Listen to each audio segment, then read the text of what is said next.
حضرت بلال رضی اللہ تعالیٰ عنہ کے خلاف میں کچھ لوگوں نے سازش بنائی تھے۔ اس زمانے میں بھی لوگ کچھ منافقین تھے، یہودی تھے، اور ایک بات یہ بھی ہے کہ جو لوگ زیادہ بھولے بھالے ہوتے ہیں اور جو خاموش رہتے ہیں اور جو بدلہ نہیں لیتے، ان کو بہت ستایا جاتا ہے۔ یہ دنیا کا دستور ہے۔ کسی کی زبان اگر گاڑی ہونا، کوئی اس کے منہ کو نہیں لگتا، ارے جان تو بڑی گندی زبان والا ہے وہ۔ خاموش رہنے والے آدمی کو سب بولتے ہیں، کچھ بھی نہیں بولتا، اس کو بول لو کچھ فرق نہیں پڑتا۔ حضرت بلال رضی اللہ تعالیٰ عنہ شروع سے خاموش مزاج تھے۔ ایک وجہ تو یہ تھی کہ ابتدا سے آپ غلام تھے، بولنے کی عادت نہیں تھی، جو بولے ماننے کی عادت تھی۔ پھر کافر کی غلامی سے ہٹے تو اب آقاؤں کے آقا رحمت اللہ عالمین صلی اللہ علیہ وسلم کے غلام بن گئے۔ اب تو یہاں کچھ بولنا ہی نہیں تھا۔ اس سرکار نے بھی بار بار تاکید فرما دی تھی، خاموش رہو، خاموش رہنے میں فائدہ ہے۔ بولتے نہیں تھے، کچھ تکلیف دیتے تو سہ لیتے تھے۔ تو ایک یہودی نے چند لوگوں کو مل کر ایک سازش بنائی کہ کیوں نہ ہم ایسا کریں کہ بلال جیسے پہلے غلام تھے ویسے ہی اب بھی غلام بنائے جائے۔ تو یاد رکھیے، یہودی اور دین کے دشمنوں کا یہ طریقہ رہا ہے، وہ مسلمانوں کو آزاد دیکھنا نہیں چاہتے، وہ مسلمانوں کو غلام بنانا چاہتے ہیں۔ اور آج بھی مسلمان ہم سمجھ رہے ہیں ہم آزاد ہیں، مگر ہم غلام ہیں۔ ہم سمجھ رہے ہیں ہم آزاد ہیں، بالکل نہیں ہے۔ ہماری طرز زندگی کسی اور کے طریقے کے مطابق ان کے غلام۔ ہم کھل کے تجارت نہیں کر سکتے اپنے اصول ضابطے کے مطابق، تو تجارت کے قاعدے جو لوگوں نے بنائے ان کے غلام۔ اور زمانہ ایسا چلتا، ہم کو بھی ایسے چلنا ہے، تو ہم زمانے کے غلام۔ آزاد کہاں ہے؟ آزاد مسلمان اس وقت ہوگا جب اللہ کے حبیب رحمت للعالمین صلی اللہ علیہ وسلم کی بات مانے، تبھی آزاد ہے۔ باقی دنیا میں کس کی بھی بات مانے وہ غلامی ہے، اس کا غلام ہے جس کی مانتا ہے۔ سرکار کی بات ماننے والا کسی کا غلام نہیں ہے، وہ آزاد ہے۔ حاضرین، حضرت بلال رضی اللہ تعالیٰ عنہ فرماتے ہیں، ایک مرتبہ ایک یہودی میرے پاس آئے اور بڑی ہمدردی کی باتیں کرنے لگا اور کہنے لگا کہ بلال اتنا پریشان کیوں ہوتے ہو؟ کسی سے قرضہ مانگتے ہو، کوئی نہیں دیتا، کوئی دیتا، کوئی جھڑک دیتا ہے، ایسا کیوں کرتے ہو؟ اگر تمہیں ضرورت ہے قرضے کی تو مجھ سے مانگ لیا کرو، میں دے دوں گا۔ تو حضرت بلال رضی اللہ تعالیٰ عنہ بھولے بھالے تھے۔ بھولے بھالے جو لوگ ہوتے ہیں وہ ہوشیاروں کے دام میں جلدی آ جاتے ہیں۔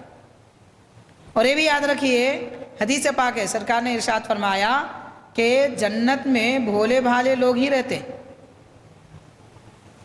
مطلب دنیا میں ہوشیاریاں کرنے والے جنت میں نہیں رہتے، دنیا میں بھولے رہنے والے جنت میں رہتے۔ اہل الجنت بلہن،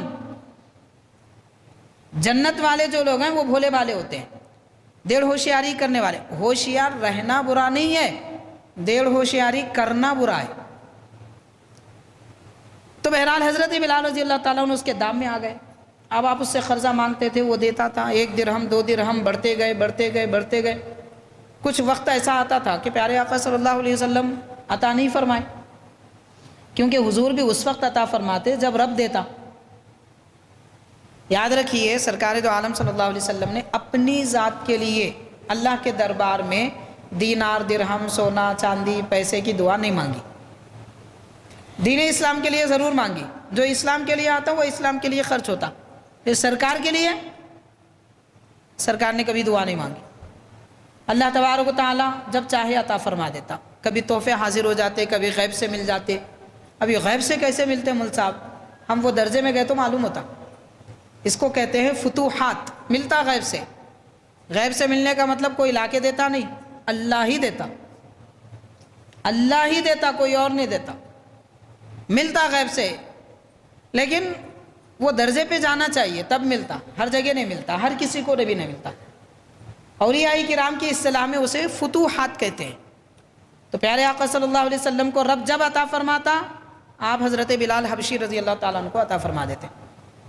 تو ایک مرتبہ قرضہ اتنا زیادہ ہو گیا کہ وہ یہودی آیا اور کہنے لگا کہ بلال، دراصل میں تمہارے ساتھ کھیل رہا تھا، میں تمہیں پھنسانا چاہتا تھا۔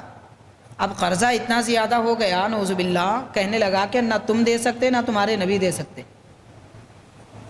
اب تم یا تو میرے غلام یا پھر میرا قرضہ دو۔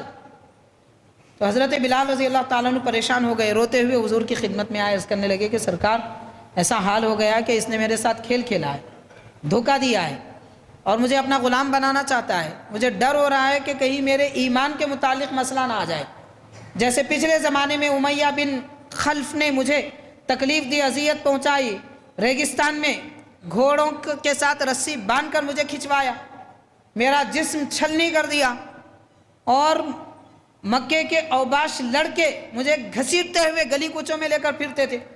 مجھے ڈر ہو رہا ہے کہ کہیں پھر دوبارہ وہ نوبت نہ آ جائے۔ تو پیارے آقا صلی اللہ علیہ وسلم فرماتے ہیں بلال انتظار کرو، فکر نہ کرو، اللہ کی رحمت دور نہیں ہے۔ چنانچہ یہ فرما کر حضور اکرم صلی اللہ علیہ وسلم مسجد میں تشریف لے گئے اور دعا میں مصروف ہو گئے۔ حضرت بلال رضی اللہ عنہ فرماتے ہیں ایک دن گزرا، اگلی رات گزری، اس کے بعد کا دن آیا، اس دن کا آدھا حصہ گزر چکا تھا، میں پھر حضور کی خدمت میں گیا، حضور کچھ انتظام ہوا، وہ یہودی مجھے غلام بنانا چاہتا ہے۔ سرکار فرماتے ہیں کہ انتظار کرو۔ کچھ دیر کے بعد میں پیارے آقا صلی اللہ علیہ وسلم نے اتنے دینار، اتنے درہم حضرت بلال کو عطا فرمائے۔ حضرت بلال فرماتے ہیں میں وہ سب لے کر جنت البقیع کی طرف، وہاں ایک بازار تھا، وہاں گیا اور جا کر اعلان کیا کہ لوگوں جو میرا قرض دار ہے، جس کو میں قرضہ دینا ہوں، حضور کے لیے میں نے قرضہ لیا تھا، وہ آئے میرے پاس سے قرضہ لے لیں۔ تو جتنے قرضے تھے سب ادا کر دیے، 2 درہم بچ گئے تھے۔ سرکار دو عالم صلی اللہ علیہ وسلم کی خدمت میں حضرت بلال آئے تو دیکھا مسجد میں ہی حضور جلوہ افروز ہیں۔ حضرت بلال فرماتے ہیں میں سمجھا کہ حضور گھر تشریف لے گئے ہوں گے۔ تو دیکھیے اپنے ایک خادم اور اپنے ایک صحابی کی تکلیف کو حضور نے کیسے اپنی تکلیف سمجھی، گھر جانا گوارا نہیں کیا، 1 رات 2 دن تک۔ حضرت بلال عرض کرتے ہیں حضور آپ اب تک تشریف فرمائیں؟ تو ارشاد فرماتے ہیں کہ بلال بتاؤ کیا حال ہے؟ عرض کرتے ہیں حضور 2 درہم بچے ہوئے، باقی سب خرچ ہو گئے۔ تو سرکار نے فرمایا جاؤ اسے بھی خرچ کر کے لاؤ، جب تک وہ 2 درہم بھی خرچ نہ ہوں گے میں گھر نہیں جاؤں گا۔ یہ شان ہے ہمارے آقا صلی اللہ علیہ وسلم کی۔ آج سارے لوگ بازار سے پیسے جمع کر کے گھر جاتے ہیں، اور ہمارے آقا صلی اللہ علیہ وسلم جو پیسہ ہے وہ خرچ کر کے گھر جاتے ہیں۔